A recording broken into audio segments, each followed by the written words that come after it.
Welcome to stone dictation. Dictation 5 second बाद शुरू होगा। Ready start. इस महीने के शुरुआती हफ्ते में इजरायली सीमा में घुसकर हमास सोचने पर मजबूर कर दिया था कि आतंकवाद की शायद कोई सीमा नहीं है। मानवीयता में विश्वास रखने वाला कोई भी व्यक्ति इस तरह के हमले का समर्थन नहीं कर सकता।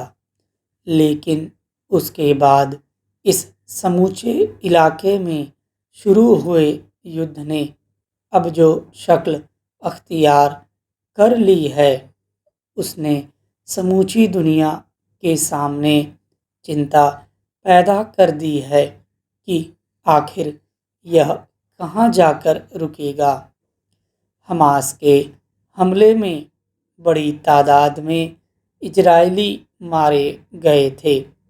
अब उसके प्रतिकार में इजरायल जिस तरह हमला जारी रखे हुए है, उसमें दावा यही किया जा रहा है कि निशाने पर हमास के आतंकवादी हैं, मगर हकीकत यह है कि गाजा पट्टी में लगातार बमबारी की वजह से बड़े पैमाने पर आम नागरिक मारे जा रहे हैं। सवाल है कि क्या युद्ध के दौरान देशों के लिए बने अंतर्राष्ट्रीय कानूनों और सीमाओं का ख्याल रखना किसी पक्ष के लिए जरूरी नहीं रह गया है। गौरतलब है कि मंगलवार को इजरायल ने गाजा पट्टी पर 24 घंटे के दौरान लगातार हवाई हमलों के जरिए बमबारी की, जिसमें 700 से ज़्यादा लोगों के मारे जाने की खबरें आईं। गाजा पर इजरायली बमबारी में एक दिन में मरने वालों की यह अब तक की सबसे बड़ी संख्या है।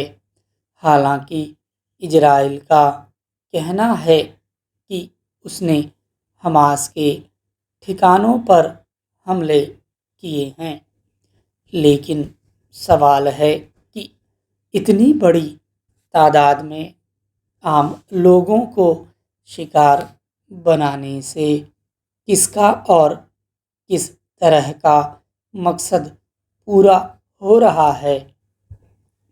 हमास के हमले का जवाब देने के क्रम में फिलहाल इजरायल का जो तेवर दिख रहा है, उसमें शायद इस बात की फिक्र नहीं है कि युद्ध में कौन मारा जा रहा है और किसे बख्शना है। अब तक गाजा पट्टी में करीब 6000 से ज़्यादा आम नागरिकों की मौत की खबरें आ चुकी हैं। इनमें लगभग आधे नाबालिग या बच्चे थे। यह बेवजह नहीं है कि अब दुनिया भर में इस बात को लेकर गहरी चिंता पैदा हो रही है कि इन हमलों का सिरा आखिर कहाँ जाकर रुकेगा।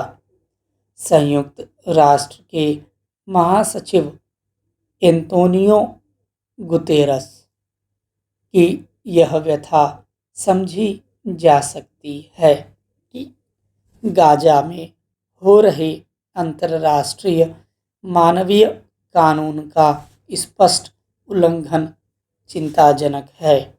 किसी भी सैन्य संघर्ष में नागरिकों की सुरक्षा सर्वोपरि होती है।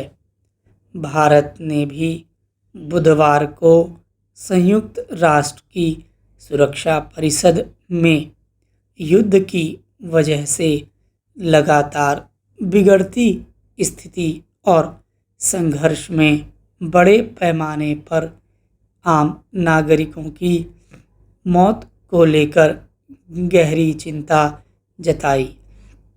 भारत ने सभी पक्षों से शांति के लिए आवश्यक परिस्थितियां बनाने, तनाव कम करने और हिंसा से बचने सहित सीधी बातचीत फिर से शुरू करने की दिशा में काम करने का आग्रह किया। यूं भी भारत ने हमेशा आतंकवाद के खिलाफ मोर्चा लेने का पक्ष लिया है और इजराइल में हमास के हमले में भी इसका रुख स्पष्ट रहा। लेकिन फिलहाल गाजा पट्टी में साधारण लोग, बिजली, पानी की आपूर्ति बाधित किए जाने सहित व्यापक पैमाने पर इलाका खाली करने जैसे त्रासद हालात का सामना कर रहे हैं और इजरायली हवाई हमले में मारे जा रहे हैं।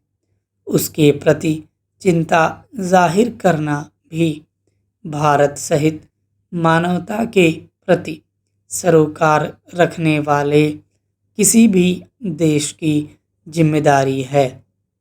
विडंबना यह है कि हमास के हमले और उसके बाद शुरू हुए युद्ध में अंतर्राष्ट्रीय कानूनों और युद्ध अपराधों का ख्याल रखना भी जरूरी नहीं माना जा रहा है।